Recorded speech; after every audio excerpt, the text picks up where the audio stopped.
Welcome to my channel Happy Commerce Hub, an interesting way of learning by Simran Agarwal. Clear your basics of commerce here and also get notes of business studies, economics and accountancy here. To get latest videos, subscribe my channel and share with your friends.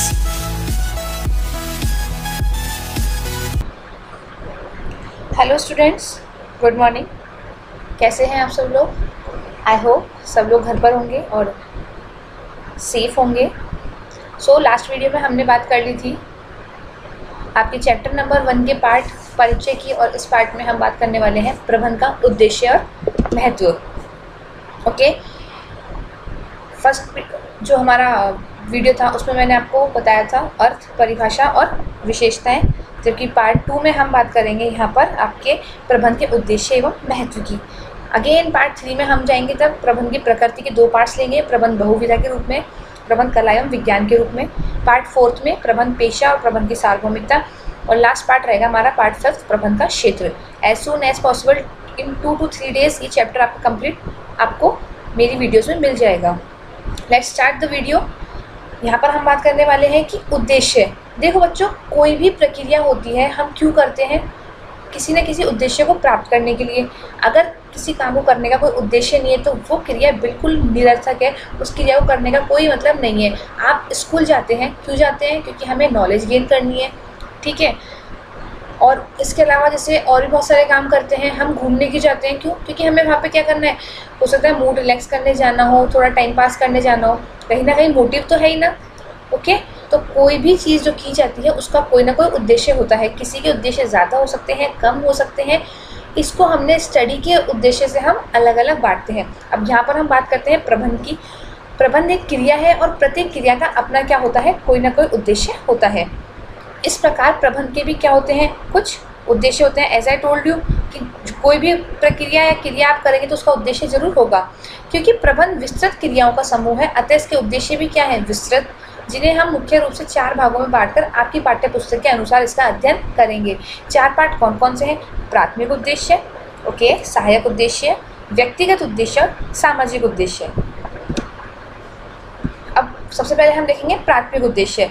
इसके बाद मैं आपको बताऊंगी कि हमको जब answer लिखना है तो हमें इस आंसर को प्रेजेंट कैसे करना है। यहाँ पर स्लाइड टू स्लाइड समझाने के लिए मैंने हर स्लाइड पे इसका जो तरीका है वो बिल्कुल नॉर्मल रखा है, पर हम एक स्लाइड में ये भी बात करेंगे कि इसका आंसर आप कैसे नोट डाउन करेंगे। ओके, प्राथमिक उद्देश्य क्या होते हैं? प्रबंध का प्राथमिक उद्देश्य है किसी उपक्रम से संबंधित विभिन्न पक्षों की आकांक्षाओं को संतुष्टि प्रदान करना। मतलब मुख्य उद्देश्य है कि एक संस्था से जितने भी विभिन्न पक्ष जुड़े हुए हैं उनकी आवश्यकताओं को क्या करना है और उनकी उम्मीदों को संतुष्ट करना ही प्रबंध का प्राथमिक उद्देश्य है, जिससे उपक्रम अपने उद्देश्यों की प्राप्ति कर सके, जिसके लिए उसे स्थापित किया गया है। ओके, एक उपक्रम से संबंधित बहुत सारे क्षेत्र होते हैं। हमने पहले पढ़ा था गवर्नमेंट, एम्प्लॉय, मालिक, ग्राहक, ये सब क्या है, संबंधित क्षेत्र, और उनकी अलग अलग आकांक्षाएं एक संस्था से होती हैं। उन सबके ऊपर संतुष्टि प्रदान करना ही प्रबंध का प्राथमिक उद्देश्य है। उद्देश्यों की प्राप्ति कर सके जिसके लिए उसे स्थापित किया गया है। प्रबंध के प्राथमिक उद्देश्य में हम निम्न बिंदुओं को शामिल कर सकते हैं। उचित लागत व वस्तु और सेवा का उत्पादन। प्राथमिक उद्देश्य में हम लेंगे उचित लागत व वस्तु और सेवाओं का उत्पादन। देखो बच्चों, कोई भी संस्था क्या करना चाहती है, कोई भी प्रोडक्ट वो बनाना चाहती है तो क्या करती है, उसकी लागत जितनी न्यूनतम हो सके उतनी रखती है। पर न्यूनतम लागत पर क्या रहता है कि हो सकता है प्रोडक्ट घटिया उत्पादित हो, ठीक है। अगर आपका मोटिव ये है कि हमें उत्पादन लागत बिल्कुल कम रखनी है तो काफ़ी चांसेस बढ़ जाते हैं कि उत्पादन घटिया होगा। उचित लागत से आशय है आपका कि हमारी लागत ज़्यादा भी ना हो और प्रोडक्ट क्या हो, आपका घटिया भी ना हो। उचित मूल्य पर वितरण। समाज क्या चाहता है कि जो भी संस्थाएं उससे सामान प्रोवाइड करवा रही है वो उचित मूल्य पर प्रोवाइड करवाए, ताकि समाज का हर वर्ग उसे खरीद सके। उचित पारिश्रमिक देना। ओके, प्राथमिक उद्देश्य में क्या है कि संस्था में जो कर्मचारी काम कर रहे हैं उनको वो क्या कर सके, उचित पारिश्रमिक दे सके। और एक उद्देश्य क्या होता है, संस्था को लाभ पहुंचाना। ऑफकोर्स ये बात है, एक संस्था क्यों स्थापित की गई है, ताकि वो लाभ कमा सके। इस तरह से हमारे प्राथमिक उद्देश्य पूरे होते हैं। एग्जाम में बहुत बार होता है कि केवल प्राथमिक उद्देश्य पूछ ली जाते हैं, या फिर बड़ा क्वेश्चन अगर बनता है तब क्या पूछा जाता है, सारे उद्देश्य आपसे वो पूछ लेता है। अगर केवल प्राथमिक उद्देश्य पूछेगा तो आपको जो ये स्लाइड है आपके सामने, इसको नोट डाउन कर देना है वहाँ पर। आपको मेरे टेलीग्राम चैनल पर इस चैप्टर के प्रॉपर नोट्स अवेलेबल मिल जाएंगे पीडीएफ में, तो आप वहाँ जाकर ले सकते हैं, या फिर जब आप ये वीडियो देख रहे हैं तो आप अपने साथ कॉपी और पेन लेकर बैठें और साथ ही साथ नोट्स बनाते चलें, ताकि आपको इजीली ये चीज़ें समझ में आ जाएं। ओके, सेकंड है आपका सहायक उद्देश्य। सहायक उद्देश्य क्या होते हैं? सहायक उद्देश्य वो होते हैं जो कि प्राथमिक उद्देश्य की प्राप्ति में सहायक होते हैं। सहायक उद्देश्य किसी उपक्रम की आंतरिक कार्यप्रणाली से संबंध रखते हैं, ओके, जिससे कार्य निष्पादन में कुशलता प्राप्त की जा सके। इसके अंतर्गत उपक्रम के विभिन्न संसाधनों का इस प्रकार उपयोग किया जाता है कि जिससे इन साधनों का योगदान अधिकतम हो सके। किसी भी आपकी संस्था में जो साधन अवेलेबल हैं उनका उपयोग हमेशा इस तरीके से किया जाना चाहिए ताकि उनका बेस्ट यूटिलाइजेशन हो। ओके, और इन उद्देश्यों को हम जो सब पॉइंट्स हैं वो क्या क्या है आपके? संसाधनों में गुणवत्ता उत्पन्न करना। संसाधनों में गुणवत्ता उत्पन्न करने से आशय आपके पास जो संसाधन उपलब्ध है उनको इस तरीके से प्रयोग में लाना कि उनका बेस्ट यूटिलाइजेशन हो और वो वेस्ट ना हो और ज़्यादा से ज़्यादा वो काम में लिए जा सकें।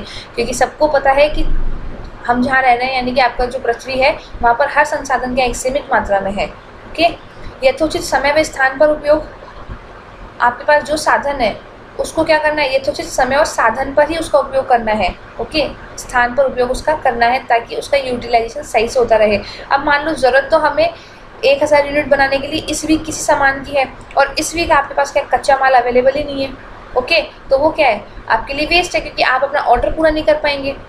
इसलिए यथोचित समय व स्थान पर उपयोग। संसाधनों में सामंजस्य स्थापित करना। संसाधनों को हम दो तरीके से बांटते हैं, गैर मानविक और मानविक।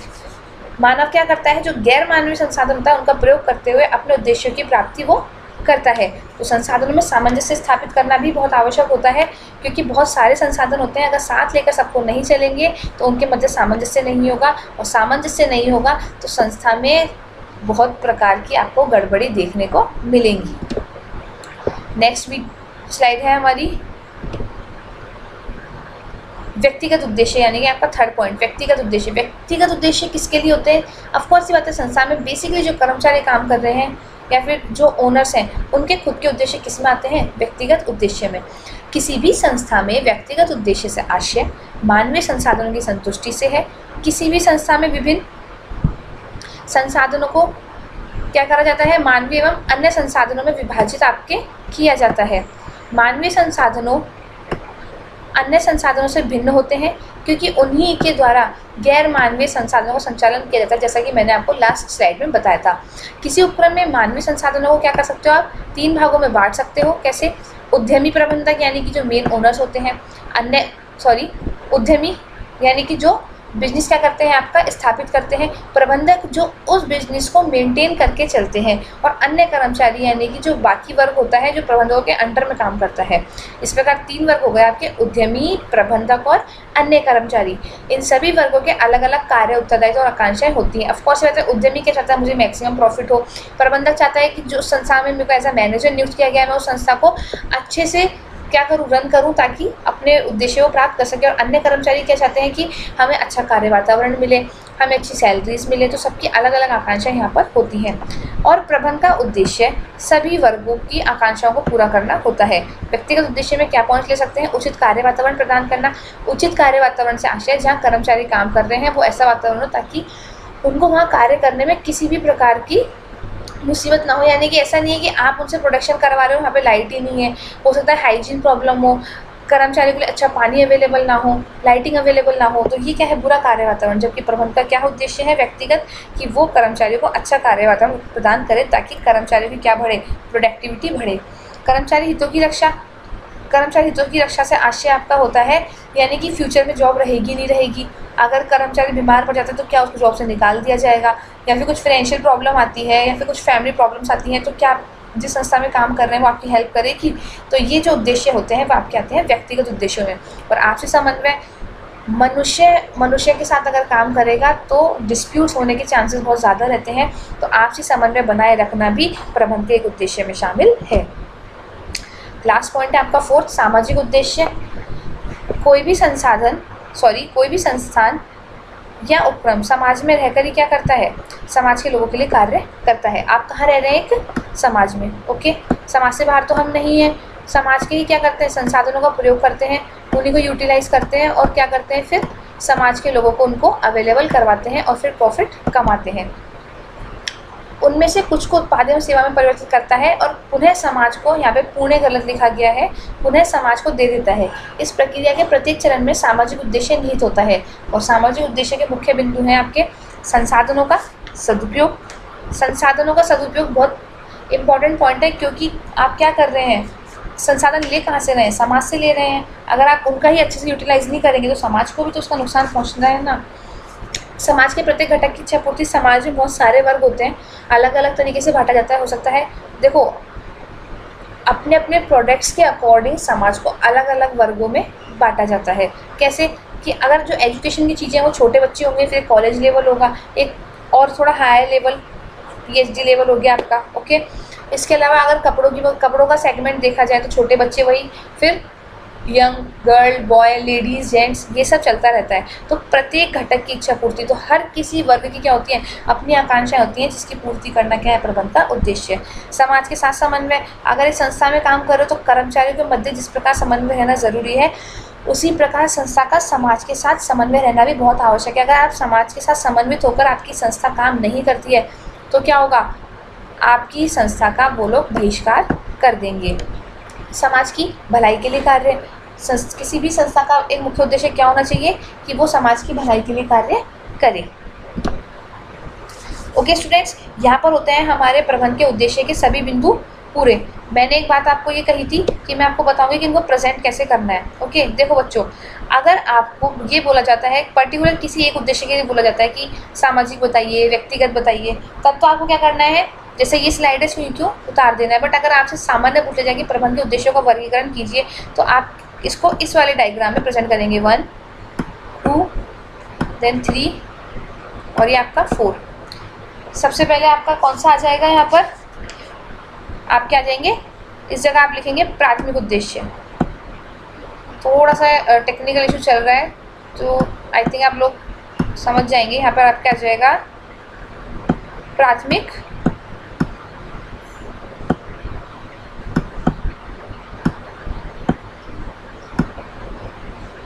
ओके।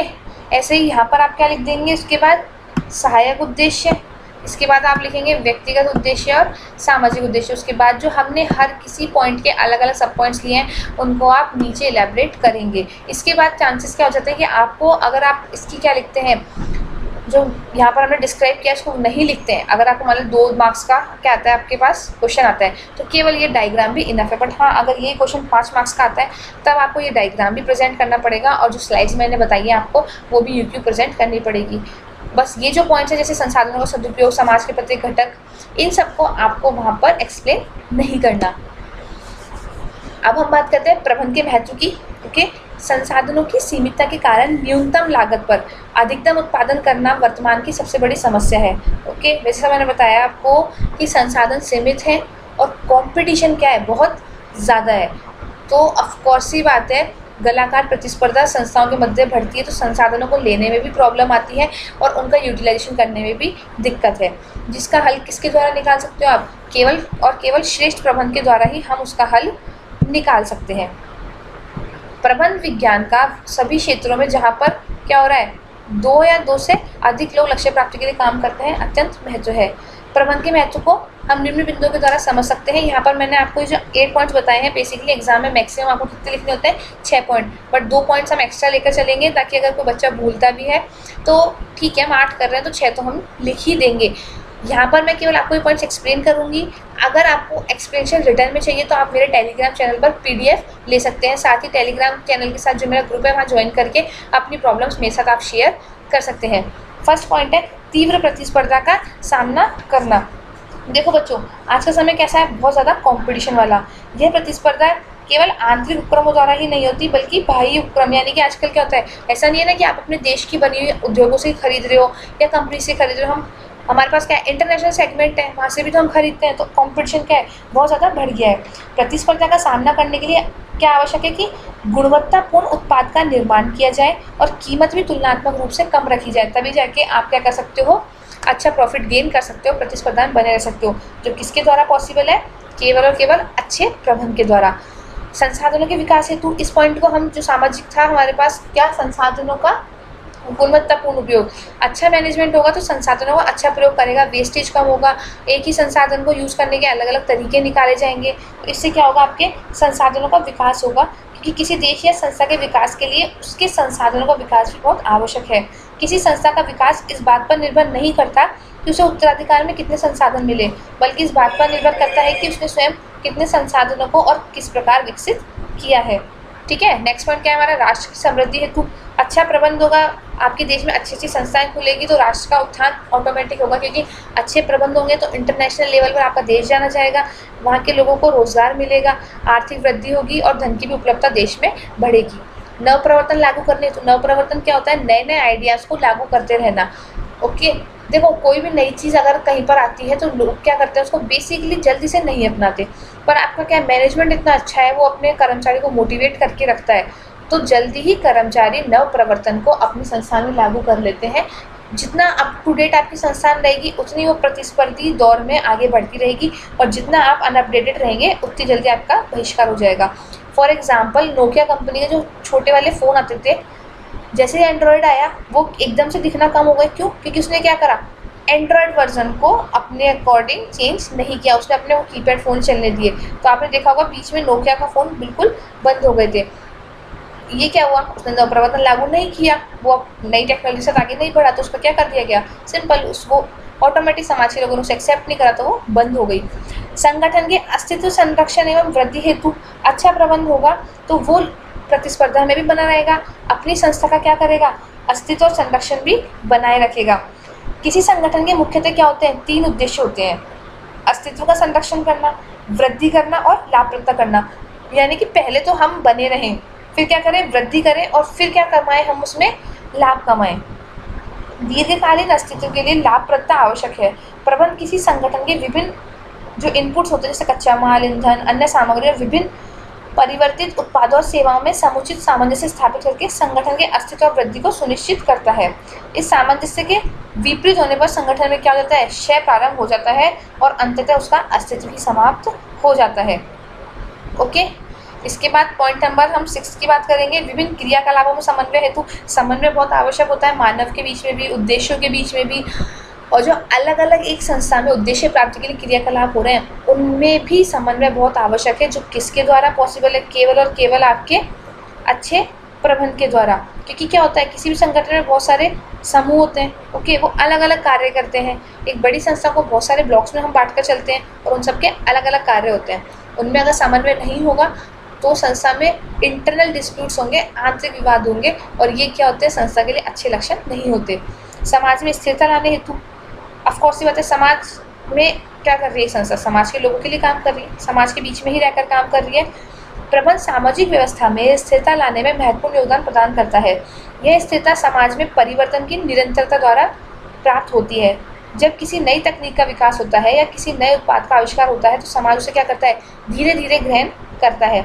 इस प्रक्रिया में समाज अपने परंपरागत तरीकों के स्थान पर परिवर्तित तरीकों को अपनाता है, जिससे समाज में निरंतरता बनी रहती है। देखो बेस्ट एग्जांपल है, कोविड-19 के दौरान क्या हुआ, स्कूल्स बंद हो गए तो हमें क्या करनी पड़ रही है, ऑनलाइन स्टडीज़ करनी पड़ती है। हालांकि बच्चों को और बच्चों के पेरेंट्स को बहुत सारे इश्यूज आ रहे हैं, बट ठीक है, हमें पता है कि हमें चेंज होना पड़ेगा, तो धीरे धीरे चेंजेस आ रहे हैं ना। ओके, तो ये चेंजेस जब बनने रहते हैं तो समाज में स्थिरता बनी रहती है।